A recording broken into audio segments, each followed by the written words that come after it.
Good morning दोस्तों, कैसे हैं आप। आपका स्वागत है आरसी ज्ञान दर्पण चैनल में। बच्चों, मैं आप लोगों को संधि बता रहा हूँ। संधि में मैं स्वर संधि के भेदों में आपको दीर्घ स्वर संधि, गुण स्वर संधि, वृद्धि स्वर संधि तो मैंने बता दिया। और आज मैं आप लोगों को ये यण संधि बताएंगे। यण संधि, यण संधि की पहचान क्या है, इसकी परिभाषा क्या है, कैसे आप इसको पहचान करेंगे। जब आपके पास बहुत कम समय होगा, परीक्षा हाल में जब बैठे रहेंगे, आपके पास अगर संधि आता है तो आप उस संधि को कैसे पहचान करके आप जो है कि मिनटों के काम को सेकंडों में करेंगे, इसको मैं आज आप लोगों के एक ट्रिक के माध्यम से बताऊंगा। और जो अब तक मेरे चैनल को सब्सक्राइब नहीं किए हैं, सब्सक्राइब कर दें, बेल आइकन को दबाना न भूलें और लाइक करें तथा मुझे सुझाव भी दें। बच्चों, अब आपके समय को मैं नष्ट नहीं करूंगा, मैं अब चलता हूं आज के टॉपिक पर। तो आज का टॉपिक है यण संधि। बच्चों, जैसे आप यण संधि को के बारे में जानते हैं कि जब ह्रस्व या दीर्घ ई, उ या री के बाद कोई भिन्न जाति का कोई अन्य स्वर आए तो ई या ई के स्थान पर य हो जाता है और उ के स्थान पर व हो जाता है तथा री के स्थान पर र हो जाता है। बच्चों, जानते हैं कि मात्राओं को मैंने आपको बता दिया, पहले ही बता दिए थे कि स्वर कितने होते हैं, स्वर कौन कौन से हैं। उसके बाद उसमें अभी मैंने आपको बताया था कि स्वर में दीर्घ ह्रस्व कौन होते हैं। तो बच्चों, उसी में ह्रस्व जो और दीर्घ होते हैं, जो हमारे 11 मात्राएं होती है, स्वर होता है अ, आ, छोटी ई, बड़ी, छोटा ऊ, बड़ा ऊ, री, ए, ऐ, ओ, औ। ये जो होता है इसी को हम स्वर कहते हैं। और हमारा इसका परिभाषा है, जब ह्रस्व या दीर्घ ई, मन छोटी ई हो या बड़ी ई हो, छोटा ऊ हो या बड़ा ऊ हो या री के बाद भिन्न जात का कोई अन्य स्वर आए तो ई या ई के स्थान पर य हो जाता है, उ के स्थान पर व हो जाता है तथा री के स्थान पर र हो जाता है। अब यहाँ समझने की बातें हैं बच्चों की, जो ये ई है, उ है और री है, तो उसके बाद भिन्न स्वर क्या होगा। तो देखिए बच्चों, मैंने आपको पहले ही बताया था कि पद दो होते हैं, पद को जानना आवश्यक है। संधि में दो पद होते हैं, एक प्रथम पद होता है और एक अंतिम पद कह लीजिए या द्वितीय पद कह लीजिए, बस वही होता है। तो मैंने आपको बताया था, तो पहले पद में, पहले पद के अंतिम में अगर ई, उ और री आता है और दूसरे पद के शुरू में कोई भिन्न स्वर आता है तो वहां यण संधि होता है। परिभाषा स्पष्ट हो गया आपको। जब ह्रस्व या दीर्घ ई, उ या री के बाद भिन्न जाति का कोई अन्य स्वर आता है तो वहां ई के स्थान पर य हो जाता है, उ के स्थान पर व हो जाता है और री के स्थान पर र हो जाता है। तो बच्चों, अब आपको यही हमको बताना है कि वह स्वर कौन सा होगा। देखिए, मैंने यहाँ लिखा है यहाँ कि ये ई अब प्लस भिन्न स्वर बराबर क्या हो जाएगा, य हो जाएगा। बदलेगा तो क्या होगा, य हो जाएगा और य में परिवर्तित हो जाएगा। किसमें परिवर्तित होगा, य में परिवर्तित हो जाएगा, परिवर्तित होता है। अब देखिए, अगर उ के साथ कोई भिन्न स्वर आता है तो वह व में परिवर्तित हो जाता है, परिवर्तित हो जाता है, होता है। अगर री के साथ कोई भिन्न स्वर आता है वह र में परिवर्तित हो जाता है, होता है। अब बच्चों यहाँ बात यह है कि देखिए भिन्न स्वर क्या है। देखिए अगर ई आया है प्रथम पद में या दूसरे पद में भी ई आएगा तो यह संधि जो है कि उसको या उसका माने नहीं रखता है। अगर ई आया है और ई के साथ मान लीजिए कि यहाँ देख लीजिए पद जो है कि आपका ये पद है, प्रथम पद है, समझाने के लिए बता रहे हैं आपको, समझ लिया अच्छी तरह से। और ये द्वितीय या अंतिम पद कर लीजिए, द्वितीय पद है या अंतिम पद है, तो इसमें मान लीजिए कि इसका अंतिम अक्षर ई आ गया तो यहाँ ई आएगा तो ये क्रॉस हो जाएगा, ये गलत होगा। यहाँ अन्य कोई आना चाहिए, ऊ आ जाए, ओ आ जाए, या औ आ जाए, या ओ आ जाए, या आ जाए, ये आएगा। ये भिन्न स्वर है, ये भिन्न स्वर है। ई के साथ ये भिन्न स्वर आएगा। अगर ई के साथ अगर ई आ जाता है तो वह गलत हो जाएगा, ई आएगा तो वह गलत होगा। वह स्वर नहीं, जो स्वर है पहले पद में जो स्वर आ रहा है वह दूसरे पद में वह स्वर नहीं आना चाहिए। समझ में आ रहा होगा आपको। तो यहाँ दो पद है, तो एक पद है ई में भिन्न स्वर कोई आए, ई के बाद अगर दूसरे पद में ओ आ जाता है, आ जाता है, ऊ आ जाता है, बड़ा ऊ आता है, ए आता है, ए आता है, ओ आता है, औ आता है, तो ये जो है कि आपका क्या होगा, ये जो है कि वहां जब उसके साथ वर्ण किया जाएगा तो वहां य में परिवर्तित हो जाएगा। अब ऊ के साथ, अगर ऊ के साथ हम कोई भिन्न स्वर लेते हैं, देखिए जैसे कि ई के साथ अगर ई के साथ भिन्न स्वर क्या क्या होगा, भिन्न स्वर में आपका ओ हो जाएगा, आ होगा, ऊ, ई आपका री भी हो जाएगा, ए होगा, ऐ होगा, ओ होगा और औ होगा। लेकिन ई नहीं रहेगा। दूसरे में ऊ में आप जब करेंगे तो ऊ को निकाल करके ई ऊ नहीं रहेगा, ए ऐ या ओ या ओ आ, जो कुछ भी आप रखेंगे ओ भी रहेगा, ये भी स्वर है, आ भी स्वर है, आपका री भी आएगा, ये सब आएगा, लेकिन वो दूसरे पद में नहीं आएगा। तो जब दूसरे पद में नहीं आएगा तो ये य हो जाता है और ये वो हो जाता है। री के साथ री को छोड़कर कोई भी अंग, री को छोड़कर कोई भी स्वर आता है, कोई भी स्वर आता है वह क्या होता है, र हो जाता है बच्चों, र हो जाता है। आप लोगों को समझ में आ गया? उसको समझ में नहीं आया होगा, उसको समझ में नहीं आएगा। तो री क्यों, अगर री को छोड़कर कोई भी स्वर आता है तो वह र हो जाता है बच्चों।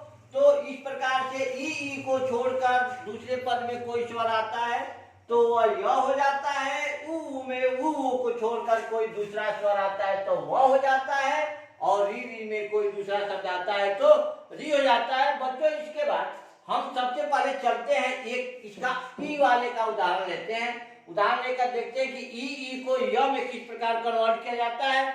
जैसे मान लीजिए हम ये अति अधन आनंद, आनंद, देखिए आप देख रहे हैं क्या लिखा गया स्क्रीन पर, ईट धन आनंद। तो ईट धन आनंद में बच्चों आपको ये होगा कि अब इसको तोड़िए, देखिए इसमें परिवर्तित कौन होता है, तो पहले पद का अंतिम शब्द ही परिवर्तित होता है, दूसरा शब्द को ज्यों कहते हैं हम उतार लेते हैं। तो इसमें क्या है बच्चों, ई है, ठीक है। आप प्लस इसमें का आ ले लीजिए, ये भी स्वर है और ये भी स्वर है, दोनों का क्या हो जाएगा, य हो जाएगा, य होगा। तो य जब होगा तो इसमें क्या बचा, अत, अधन, य, अधन, आ, अधन, न, यही होगा ना। क्या बचा, इसमें का ई आया ना, अत बच गया, ये हलंत हो जाएगा, और इसमें का आ हो गया यहाँ, और यहाँ नंद बच गया। तो परिवर्तित कौन सा शब्द होता है इसमें, परिवर्तित यही होता है पहले पद का जो अंतिम शब्द होता है उसी में ई, ऊ या री आता है तो वही बदल कर किसमें होता है, तो वही बदलता है तो य होता है, वही बदलता है वह होता है, वही बदलता है तो र होता है।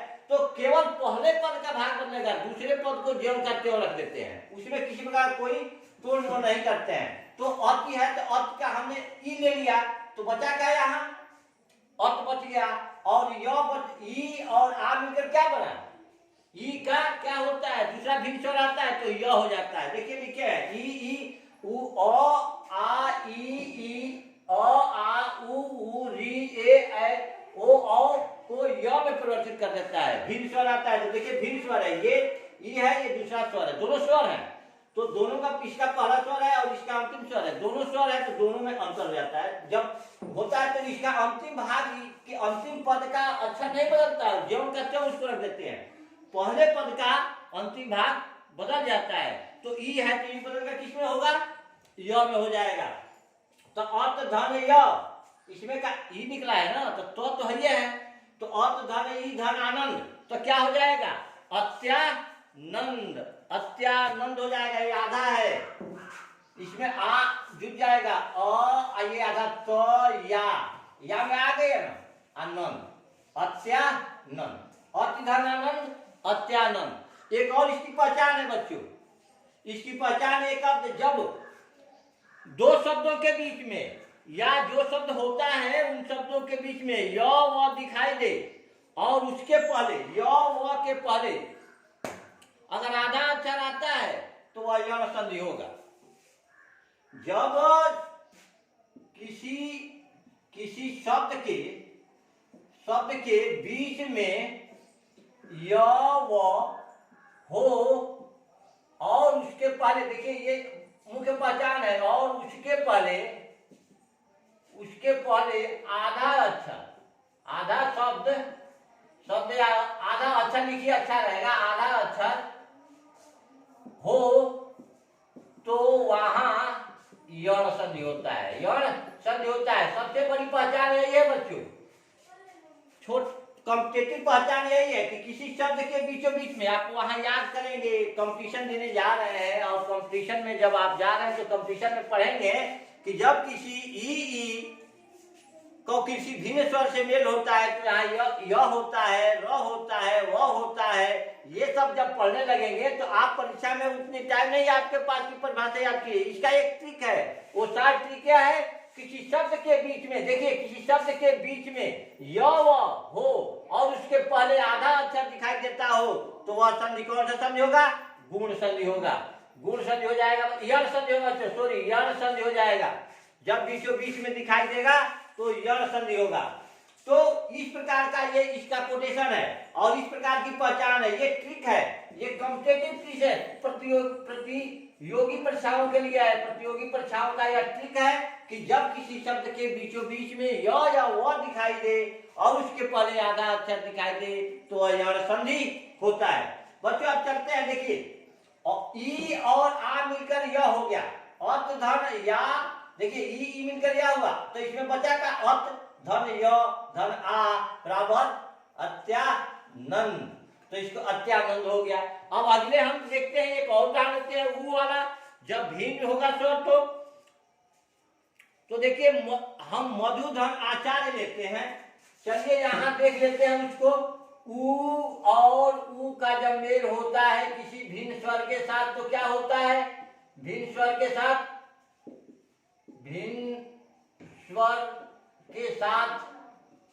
तो वह परिवर्तित होकर व में चला जाता है, परिवर्तित होता है तो क्या होता है, वह बन जाता है। ऊ का जब किसी भिन्न स्वर के साथ मेल कराया जाता है तो वह हो जाता है। मेरे बातों पर आप ध्यान दीजिए और नोट करते जाइए इसको।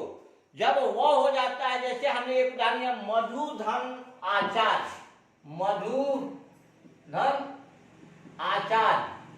अब देखिए इसमें क्या है, ऊ है और उसमें आ है, देखिए दोनों भिन्न हो गए और दोनों जब भिन्न हो गए तो ये ऊ हो गया और ये आ हो गया, ये दोनों मिलकर के दोनों स्वर है। तो आप जानते हैं ऊ के साथ अगर कोई दूसरा भिन्न स्वर मिलता है तो वहां वह हो जाता है, तो ऊ मिलकर के यहाँ वह हो जाएगा। बच्चों क्या होगा, वह होगा। यहाँ व हो जाएगा। जब व होगा तो अब इसको लाइए, म आ ध बच गया, आ प्लस व आ प्लस आ धन चार्य, यही हुआ ना। या आचार्य भी लिख सकते हैं एक ही जगह, क्योंकि पहला पद ही केवल क्या होता है, पहला पद ही अपने स्थान भाव को बदलता है, दूसरे पद में किसी प्रकार का कोई अंतर नहीं होता है। इसलिए जो है कि यहाँ क्या हो जाएगा बच्चों, मधुधन आचार्य बराबर माधवाचार्य। क्या होगा यहाँ, अब देखिए, आधा ध हो जाएगा, माधवा वो में आ गया चार्य, माधवाचार्य। देखिए ये आधा हो गया, इसमें से ऊ निकल गया था माधवाचार्य, व में आ गया माधवाचार्य, आचार्य, माधव धन आचार्य, माधवाचार्य। इसमें कोई परिवर्तन नहीं हुआ, समझ में आ गया।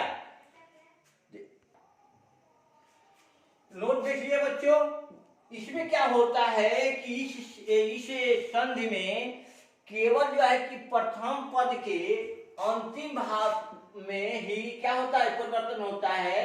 प्रथम, नोट देखिए, प्रथम पद के अंतिम जो अंतिम क्या होता है, अंतिम पद होता है ना, अंतिम पद, प्रथम पद का जो अंतिम भाग होता है, वर्ण होता है, जो देखिए सॉरी थोड़ा सा मिस्टेक हो गया, प्रथम पद के अंतिम जो वर्ण होता है बच्चों, अंतिम वर्ण, उसी वर्ण में परिवर्तन होता है, अंतिम वर्ण में परिवर्तन होता है। इसको याद कर लीजिएगा, परिवर्तन होता है। दूसरे पद में किसी प्रकार कोई दूसरा पद ज्यों का त्यों लिख देते हैं, दूसरा पद ज्यों का त्यों लिखते हैं। ये नोट कर लीजिए अपने दिमाग में, यही नोट है, समझ जाइए कि प्रथम पद का अंतिम वर्ण में ही परिवर्तन होता है, दूसरा पद ज्यों का त्यों लिख देते हैं। अब हम देखते हैं बच्चों कि जब किसी पद में र आता है तो र के बाद, अब देखिए री है, री के साथ अगर कोई भिन्न स्वर मेल करता है, भिन्न स्वर, तो उसका स्थान पर क्या हो जाता है, परिवर्तित रूप इसका र हो जाता है। परिवर्तन होता है तो क्या होता है, परिवर्तित होता है तो र बनता है, परिवर्तन रूप है, परिवर्तित रूप है र। तो अब इसके साथ अगर किसी भिन्न स्वर का मेल कराया जाता है तो भिन्न स्वर क्या आएगा, तो अब भिन्न स्वर री छोड़कर कोई भी स्वर हो सकता है, अ आ, छोटी बड़ी, छोटाऊ बड़ाऊ, ए ओ कुछ भी हो सकता है, उसमें कोई भी परिवर्तन हो सकता है। जैसे देखिए उदाहरण में हम लेते हैं पितृधन आज्ञा, ठीक है, पितृधन आज्ञा।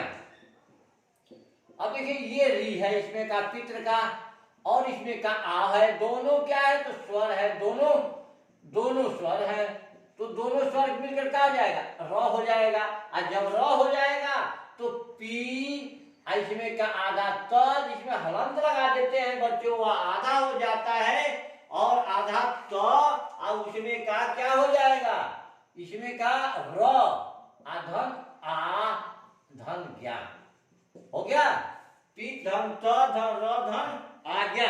तो इसको आप जानते ही हैं कि जब किसी वर्ण में के आगे, तो इसको क्या लिखेंगे, पी, अब नहीं समझ,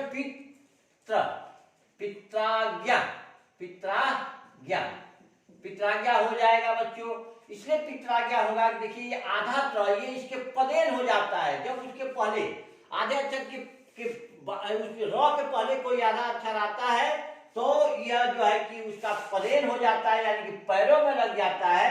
इस प्रकार से बच्चों ये जो है कि ये जो आपके यण संधि है, यण संधि का मैं एक बार पुनः परिभाषित कर देना चाहता हूं कि आप लोगों के दिमाग में बैठ जाए और आप लोग हमेशा जो है अपने दिमाग में उसको एकत्रित कर ले कि जब कोई ई किसी भिन्न स्वर के साथ मेल करता है तो यहाँ य होता है, जब ऊ किसी अपने भिन्न स्वर के साथ मेल करता है तो वहाँ वह होता है, और री अगर किसी भिन्न स्वर के साथ मेल करता है तो वहाँ र होता है। और एक और बात मैं आपको बता देना चाहता हूँ कि इसके यण संधि के जो प्रथम वर्ण होते हैं, प्रथम भाग होते हैं, पद होते हैं, उसी के अंतिम वर्ण में परिवर्तन होता है, दूसरे पद को ज्यों का त्यों लिख देते हैं। बच्चों, आप लोगों को समझ में आ गया होगा, और मैं अब अगले इसके पाठ को में मिलूंगा आपके सामने शीघ्र ही लेकर उपस्थित होऊंगा। तब तक के लिए मैं आप लोगों को जय हिंद, जय भारत।